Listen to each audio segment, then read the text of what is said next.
क्या आपने Kirlian photography के बारे में सुना है? आज हम किरलियान फोटोग्राफी के उन प्रयोगों पर विस्तार से चर्चा करेंगे जिन्होंने मृत्यु, ऊर्जा और सूक्ष्म शरीर से जुड़े भारतीय योग के रहस्यों को वैज्ञानिक प्रमाण दिया है। इलेक्ट्रिकल इंजीनियर शिमोन किरलियान और उनकी पत्नी वैलेंटीना ने 1939 में एक अनोखी फोटोग्राफी तकनीक विकसित की। इस तकनीक में वस्तुओं और जीवों को उच्च आवृत्ति वाले विद्युत क्षेत्र में रखकर फोटो खींचे जाते हैं।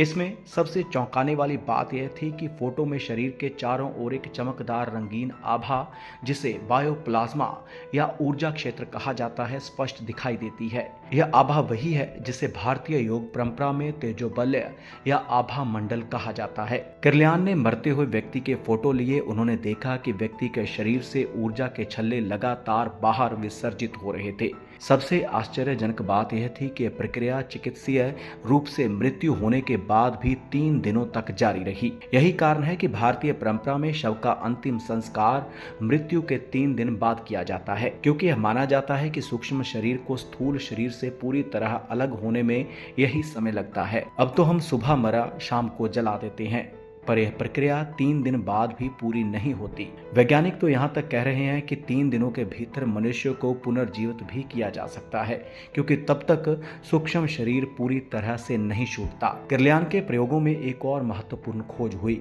जब व्यक्ति क्रोध की अवस्था में होता है तो उसके शरीर से ऊर्जा के छल्ले निकलते हैं, ठीक उसी प्रकार जैसे मृत्यु के समय निकलते हैं। अंतर केवल इतना होता है, मृत्यु के समय ऊर्जा के छल्ले बाहर निकलते हैं और वापस नहीं आते। क्रोध में यह ऊर्जा तो निकलती है, पर व्यक्ति के शांत होने पर वापस लौट भी सकती है। पर यदि बार बार क्रोध किया जाए तो हर बार कुछ ऊर्जा हमेशा के लिए चली जाती है। क्रोध भी एक छोटी मृत्यु के समान है। जब तुम क्रोध करते हो तुम मर रहे हो, थोड़ा थोड़ा करके।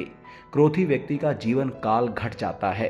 अब यह चिकित्सा विज्ञान भी मानता है। सबसे चौंकाने वाली खोज किरलियान ने मृत्यु के समय के संबंध में की। उन्होंने देखा कि मरने के ठीक 6 महीने पहले मनुष्य के शरीर से ऊर्जा के शल्ले कमजोर पड़ने लगते हैं और धीरे धीरे अलग अलग भागों से निकलने लग जाते हैं। यानी मरने की प्रक्रिया 6 माह पहले ही शुरू हो जाती है। जैसे मनुष्य का शरीर माँ के पेट में 9 महीने विकसित होने में लेता है, वैसे ही उसे मिटने के लिए भी 6 माह का समय चाहिए। यहाँ एक गणितीय समानता देखें। 9 महीने जन्म के लिए, 6 महीने मृत्यु के लिए। कुल मिलाकर हमारा शरीर 15-16 महीने के चक्र में बंधा हुआ है, जन्म से जन्म तक। भारत में हजारों वर्षों से योगी मरने के 6 माह पहले अपनी मृत्यु तिथि बता देते थे। अब विज्ञान इसकी पुष्टि कर रहा है। विनोबा भावे ने महीनों पहले कह दिया था कि शरद पूर्णिमा के दिन वह अपनी देह त्यागेंगे। महाभारत काल में भीष्म पितामह ने उत्तरायण के दिन मरने का संकल्प लिया और उसी दिन शरीर छोड़ा। यह 6 माह की अवधि कोई संयोग नहीं है, इसमें कोई ना कोई गहरा रहस्य अवश्य है। एक और अद्भुत प्रयोग किरलियान ने किया।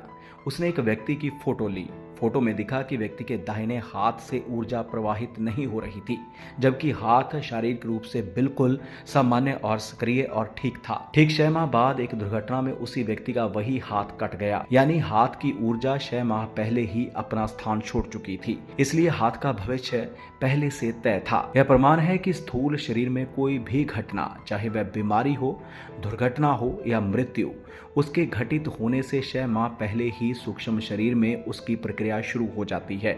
यदि सूक्ष्म शरीर पर ही 6 माह पहले उपचार कर दिया जाए तो बहुत सी बीमारियों और दुर्घटनाओं को टाला जा सकता है। सवाल उठता है कि यदि मृत्यु की प्रक्रिया 6 माह पहले शुरू हो जाती है तो मनुष्य को इसका एहसास क्यों नहीं होता? इसके 2 मुख्य कारण हैं। पहला, मनुष्य मृत्यु के नाम से इतना भयभीत है कि वह मृत्यु की चर्चा से भी बचता है। दूसरा, वह भौतिक वस्तुओं, पैसे, मकान, सामान, रिश्तों में इतना डूब गया है कि उसने अपनी अतीन्द्रिय शक्तियों से नाता तोड़ लिया है। पृथ्वी का सबसे बुद्धिमान प्राणी इतना दीनहीन हो गया है, जबकि पशु पक्षी भी अतीन्द्रिय ज्ञान में हमसे कहीं आगे हैं। साइबेरिया में कुछ पक्षी ऐसे हैं जो बर्फ गिरने के ठीक 14 दिन पहले वहां से उड़ जाते हैं, ना 1 दिन पहले ना 1 दिन बाद। जापान में एक विशेष चिड़िया है जो भूकंप के ठीक 12 घंटे पहले वहां से गायब हो जाती है। चींटियां बारिश आने से पहले ही अपना बिल बंद करना शुरू कर देती हैं। कुत्ते भूकंप आने से पहले ही भौंकने और भागने लगते हैं। सुनामी आने से पहले जंगली जानवर पहाड़ियों की ओर भाग गए थे, जबकि मनुष्य समुद्र की ओर दौड़ा। हजारों मनुष्य मरे पर लगभग कोई जानवर नहीं मरा। इतना ही नहीं, इन अतीन्द्रिय क्षमताओं के कारण ही ये प्रजातियां आज भी जीवित हैं। यदि वे इतने असंवेदनशील होते जितने हम हैं, तो शायद विलुप्त हो चुकी होती। जब आप रात को बिस्तर पर सोने जाते हैं तो जागने और नींद के बीच एक अंतराल आता है, एक संध्या काल। यह क्षण पल के 1000वें हिस्से के बराबर होता है। इसे संध्या कहते हैं। इस संध्या को देखने के लिए अत्यधिक सजगता और होश चाहिए। साधारण व्यक्ति को पता ही नहीं चलता कि कब वह जाग रहा था और कब नींद में गहरा गया। मनुष्य का चित्त इस संध्या से बिना परिचित ही जीवन भर निकल जाता है। योगी वर्षों तक इस छोटी संध्या पर मेहनत करता है। जब वह उससे पूर्णतः परिचित हो जाता है तो मरने के ठीक 6 महीने पहले उसके चित्त की वही अवस्था सारे दिन के लिए हो जाती है। तब जोगी समझ जाता है कि अब मेरी बड़ी संध्या का समय आ गया है और वह अपनी मृत्यु तिथि बता देता है। पर इसके लिए पहले छोटी संध्या के प्रति सजग होना आवश्यक है। मृत्यु के समय हमारा संपूर्ण स्नायु तंत्र प्राण ऊर्जा का वर्तुल उल्ट देता है, यानी शरीर तो सांस लेना जारी रखता है, पर उस सांस के साथ प्राण तत्व ग्रहण नहीं होता। शरीर प्राण तत्व छोड़ना शुरू कर देता है। जिस प्रकार जीवन के लिए प्राण तत्व का ग्रहण आवश्यक है, उसी प्रकार मृत्यु के लिए प्राण तत्व का त्याग आवश्यक है। जब प्राण का इनफ्लो बंद हो जाता है और आउटफ्लो बढ़ जाता है तो मृत्यु अनिवार्य हो जाती है। रात में बिस्तर पर लेटते समय जागने और नींद के बीच के उस सूक्ष्म अंतराल को पहचानने का प्रयास करो। यह अत्यंत सूक्ष्म और पहले शायद दिखे नहीं, पर नियमित प्रयास से धीरे धीरे तुम इसे महसूस करने लगोगे। इसके लिए अभ्यास की विधि क्या होनी चाहिए? रात में सोते समय आंखें बंद करो और सजग रहो। जब नींद आने लगे तो उसी क्षण नींद में मत बह जाओ। बस देखो कि अब मैं नींद में जा रहा हूँ। यह देखना ही संध्या को पहचानने का पहला कदम है। मात्र 2-3 मिनट का यह प्रयास करो, फिर सो जाओ। 3 माह के अभ्यास से तुम इस संध्या को स्पष्ट अनुभव करने लगोगे। यही अभ्यास तुम्हें भीतर की उन सूक्ष्म प्रक्रियाओं के प्रति सजग करेगा, जिन्हें जानने के बाद तुम जीवन और मृत्यु दोनों को एक अलग नजरिए से देखोगे।